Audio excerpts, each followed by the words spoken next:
जय हिंद साथियों, आज हम फिर से करने वाले हैं इंडियन आर्मी के लिए ये इंग्लिश का पैसेज करने वाले हैं, जो कि अभी आपके जो एग्ज़ाम आने वाले हैं उनमें आपको बहुत ज़्यादा आपका हेल्प करने वाला है। ये मैं डेली आपके सामने में 7 बजे आर्मी क्लर्क इंग्लिश का लेके आता हूँ और आपको दूसरा क्लास ही मिल जाएंगे। अभी 9 बजे क्लास मिल जाएंगे आपको, तो आप ये भी क्लास ज़रूर देखना, ठीक है। तो स्टार्ट कर लेते हैं आज का पैसेज, और पैसेज मेरे साथ बने रहे और पैसेज को देखें कि पैसेज को कैसे अभी किया जा रहा है, ठीक है। और जो भी क्वेरी है आप मुझे इस नंबर पर मुझे आप कांटेक्ट भी कर सकते हो, व्हाट्सएप मुझे कर सकते हो। अगर आर्मी क्लर्क के लिए आप वीडियो कोर्स लेना चाहते हो तो आप livepada.com पर भी जा सकते हो। अगर कोर्स परचेज करने में कोई दिक्कत आ रही है तो आप मुझे इस पर मुझे व्हाट्सएप या कॉल मुझे कर सकते हो आप, ठीक है। चलिए स्टार्ट कर लेता हूँ आज का ये पैसेज। और पैसेज स्टार्ट करने से पहले मैं हमेशा की तरह मैं 5 क्वेश्चन के बारे में बता देना चाहता हूँ, ताकि पैसेज को आप बढ़िया से एनालिसिस कर पाएँ, ठीक है। पैसेज कुछ ना कुछ पैसेज पढ़ने से पहले ही इसका ओवरव्यू आपको मिल जाएगा आपको, ठीक है। देखिए क्या कह रहा है, पैसेज इज अबाउट। अब देखिए ये क्वेश्चन करने के लिए आपको पैसेज पढ़ना ही पड़ेगा, तभी जान पाओगे कि पैसेज किसके बारे में है, ठीक है। अगला क्वेश्चन क्या कह रहा है, who or what may refuse to work if they do not get their meals or not maintain properly। यानी कि कौन और क्या, क्यों, मतलब क्या जो रिफ्यूज़ करता है काम करने के लिए, मना करता है काम करने के लिए, जब उसको कि कोई भोजन मिलता है या उसको ठीक से मेंटेन नहीं किया जाता है तब, ठीक है। ये पैसे पढ़ेंगे तभी जान पाएंगे कि क्या चिल्ड्रन है, आर्टिशन है, मशीन्स है या मैन है, ठीक है। अगला क्वेश्चन क्या कह रहा है, what has been made to be man servant. यानी कि मैन सर्वेंट को, मैन आदमी के सर्वेंट, आदमी के नौकर किसे बनाया गया है, किसे बनाया गया है, क्या मशीन को, साइंस को, नॉलेज को, आर्टिशन को। ये पैसेज पढ़ेंगे तभी जान पाएंगे। आगे है, who has given us the power. हम लोगों को किसने पावर दिया है, किसने शक्ति दिया है, क्या आर्टिशन ने, गॉड ने, साइंस ने या फिर मास्टर्स ने, ठीक है। ये पैसेज पढ़ेंगे तभी जान पाएंगे।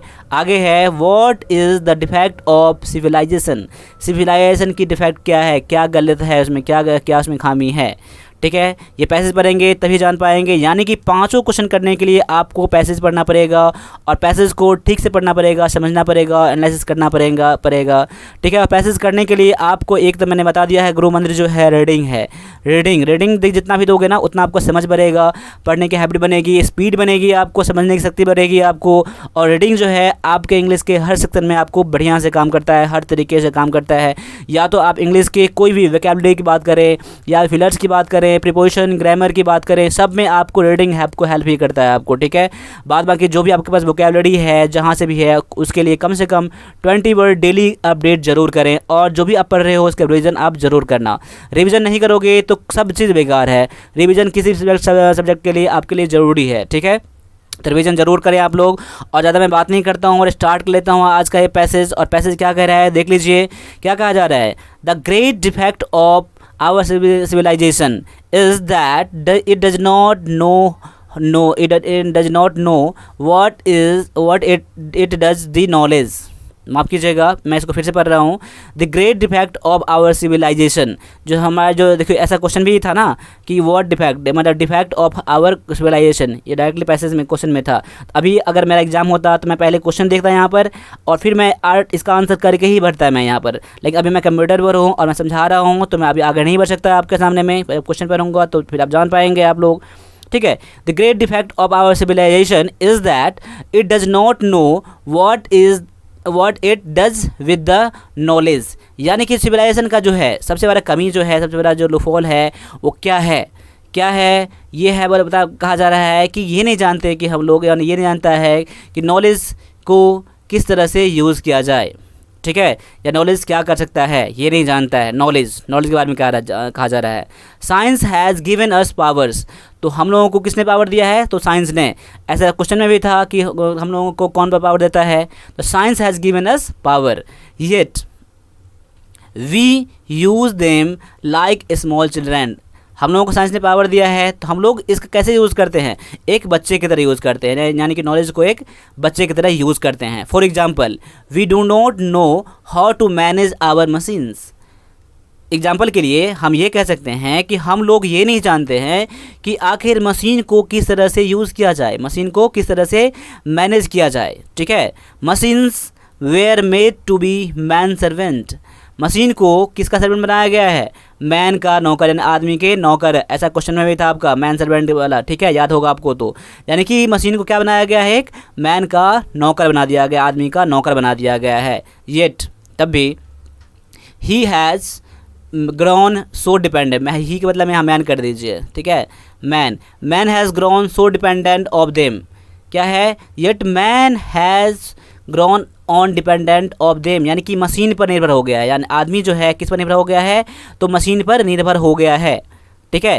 That they in a fair way have becomes it master, इस तरह से क्या बन गया हो? एक तरह से जो मशीन जो है एक तरह से मास्टर बन गया है। कैसे बन गया है? मास्टर, क्योंकि हम लोग उस पर डिपेंड हो गए ना, आदमी उस पर डिपेंड हो गया है। Already most mean spend most of their lives looking after and waiting upon machine, बहुत इसलिए पहले से ही लोग जो है, अधिकतर लोग जो है या तो मशीन पर भी आश्रित हो गए, अपना जीवन आश्रित कर दिए हैं, उसके इंतजार में अपना जीवन बिता रहे हैं, ठीक है, इंतजार कर रहे हैं अपने जीवन का, मतलब उस पर बिताने का कोशिश कर रहे हैं, ये कहा जा रहा है, ठीक है। But the machines are very stern master, लेकिन क्या है, एक मशीन जो है बहुत ही स्टर्न, मतलब क्या होता है? हार्श होता है, कठोर होता है, नेगेटिव सेंस में यहाँ पर कर दिया गया है। मशीन यहाँ पर नेगेटिव के रूप में लिया गया है। मशीन क्या है? मशीन मतलब उतना अच्छा भी नहीं है, एक स्टर्न यानी कि जिद्दी है, जिद्दी मास्टर है, ठीक है, इस तरह से इसका यूज़ किया जा रहा है नेगेटिव वर्ड में, ठीक है। हम लोग डिपेंड तो हो गए हैं, लेकिन उतना अच्छा मशीन नहीं है। They must be filled with coal given petrol to drink, यानी कि उसमें क्या कोल भरा होना चाहिए, कोल उसमें जरूर भरना होना चाहिए, या उसे पीने के लिए पेट्रोल होना चाहिए। ऑयल टू वॉश विद, यानी कि उसे मतलब क्या ऑयल भी चाहिए, वॉशिंग करने के लिए ऑयल भी चाहिए उसे, हम लोग जानते हैं ना हम लोग, या तो मशीन में कोयला होता है, पेट्रोल होता है, या फिर तेल भी हम लोग देते हैं। दे must be kept at right temperature, और उसको जहाँ तहाँ नहीं रख सकते हम लोग, जहाँ उसका रखने पर जगह है, जो उसका टेम्परेचर है, मैं वहाँ भी रख सकता हूँ। क्या हम लोग बाइक को ज़्यादातर धूप में नहीं रखते हैं हम लोग, या जो कुछ भी। And handle bye knowledgeable artisan, और जो मशीन को कौन चलाता है, कौन जिसके पास नॉलेज होता है, जो जिस कारीगर के चलाता है। आर्टिसन मतलब क्या होता है? कारीगर होता है, मिस्त्री होता है, यानी कि वो चलाता है, मशीन को हैंडल कर सकता है, जो कि उसके नॉलेज हो, उसके बारे में नॉलेज हो, ठीक है। If they do not get their meals और नॉट मेंटेन प्रॉपरली, अगर उसको मिल मतलब क्या होता है? खाना अगर नहीं मिले, ठीक है, और या फिर उसको ठीक से मेंटेन नहीं किया गया, they grow sulky refuse to work spread ruin and disaster, यानी कि वो या तो क्या हो, ठीक से काम नहीं करेगा, या फिर वो क्या करेगा? बर्बाद हो जाएगा, या फिर वो ख़तरनाक तरीके से वो ख़राब भी हो सकता है, डैमेज भी कर सकता है बहुत सारे आगे पीछे की जगह को, यानी कि अपने सराउंडिंग्स को बर्बाद भी कर सकता है। जानते हैं लोग कैसे कई मशीन में क्या होता है? ख़राब हो जाता है, उसमें आग लग जाती है, उसमें कुछ ब्रस्ट ऐसा हो जाता है, उसमें तो क्या होता है? डिजास्टर भी वहाँ पर हो जाता है, घटना भी हो जाता है वहाँ पर, अगर उसको ठीक से मेंटेन नहीं किया गया तब। They may bring great losses and uneven competition, यानी कि उससे क्या लॉस भी हो सकता है, अगर ठीक से मेंटेन नहीं किया गया, ठीक से उसको नहीं दिया गया, तो ठीक से उसको जो इसमें है जैसे कि ऑयल है या फिर कोल है या फिर पेट्रोल है नहीं दिया गया, तो उससे लॉस भी हो सकता है, या फिर क्या हो सकता है? इसमें एक मतलब से कंपटीशन भी बढ़ा सकता है। So we have to be very attentive and look them properly, इसलिए हम लोगों को उसमें कैसे यूज़ करना है, कैसे उसको मेंटेन करना है, उस हम लोगों को ध्यान रखना चाहिए हम लोगों को, ठीक है। ये था मशीन के बारे में, ठीक है। तो आगे आते हैं, क्वेश्चन पर आते हैं। अब क्वेश्चन क्या कर रहा है? प्रॉपर हैंडलिंग ऑफ चिल्ड्रन, ये क्या उसके बारे में पैसेज है? नहीं। प्रॉपर हैंडलिंग ऑफ कंपटीशन, ये है नहीं इसके बारे में। प्रॉपर हैंडलिंग ऑफ आर्टिशन, ये भी नहीं है। प्रॉपर हैंडलिंग ऑफ नॉलेज, ये आप ऑप्शन नंबर डी जो है, आप ऑप्शन नंबर डी आपका आंसर हो जाएगा, ठीक है।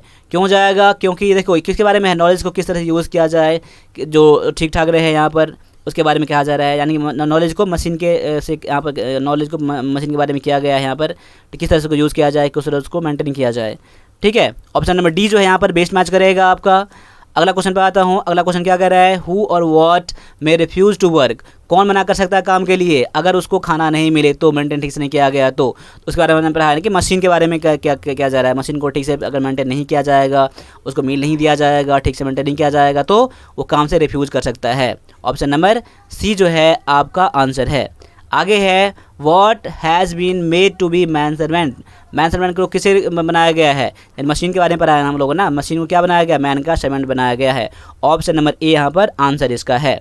आगे है who has given us the powers, हम लोगों को किसने पावर दिया है, तो हम लोगों को साइंस ने हम लोगों को पावर दिया है, हमने पढ़ा था अभी। ऑप्शन नंबर सी जो है इसका आंसर है। आगे है what is the defect of civilization, civilization का डिफेक्ट क्या है, तो क्या it does not know how to groom children, ऐसा है नहीं, पैसेज में कहा जा रहा है it does not know how to cut expense, ऐसा चर्चा है नहीं पैसे के बारे में, एक्सपेंस के बारे में। It does not know how to compete, इसके बारे में चर्चा नहीं है। It does not know what to do with the knowledge, ये पहला सेंटेंस में ही कह रहा था कि हम लोगों को सेंटेंस मतलब नॉलेज को किस तरह से यूज़ करना है यही पता नहीं है, ऐसे ही इसका डिफेक्ट है सिविलाइजेशन का। ऑप्शन नंबर डी जो है इसका बेस्ट आंसर है, यही इसका आंसर ही होगा। इस तरह से मैंने 5 क्वेश्चन करा और इस क्वेश्चन का अगर लग रहा है डॉट है किसी चीज़ में, अगर दोबारा लग रहा है पढ़ने के लिए तो आप दोबारा आप पढ़ सकते हो इस पैसेज को और क्वेश्चन को आप एनालाइज कर सकते हो, समझ सकते हो। बाद बाकी आपके एग्जाम के लिए कोई भी क्वेरी है तो आप मुझे आप कॉन्टैक्ट कर सकते हो। बाद बाकी एयरफोर्स के लिए भी हम लोगों ने बैच अभी न्यू ऐसा स्टार्ट हो जाएगा, ठीक है। और आर्मी कलर के लिए आप मैथ का इंग्लिश का क्लास ज्वाइन कर सकते हो, ठीक है। इसके लिए फ़ी थोड़ा सा फ़ी है, बस आप लोगों का सपोर्टिव फ़ी है बस, ठीक है। मैं पढ़ाने के बदले में पैसा नहीं लेता हूँ, बस आगे बेस्ट करने के लिए मैं आपसे कुछ अमाउंट लेता हूँ आपसे, तो आप लोगों को अच्छा लगे तो ज़रूर आप क्लास ज्वाइन कर सकते हो आप। बाद बाकी आज के लिए इतना ही रहने दीजिए, मिलते हैं अगले क्लास में, तब तक के लिए जय हिंद।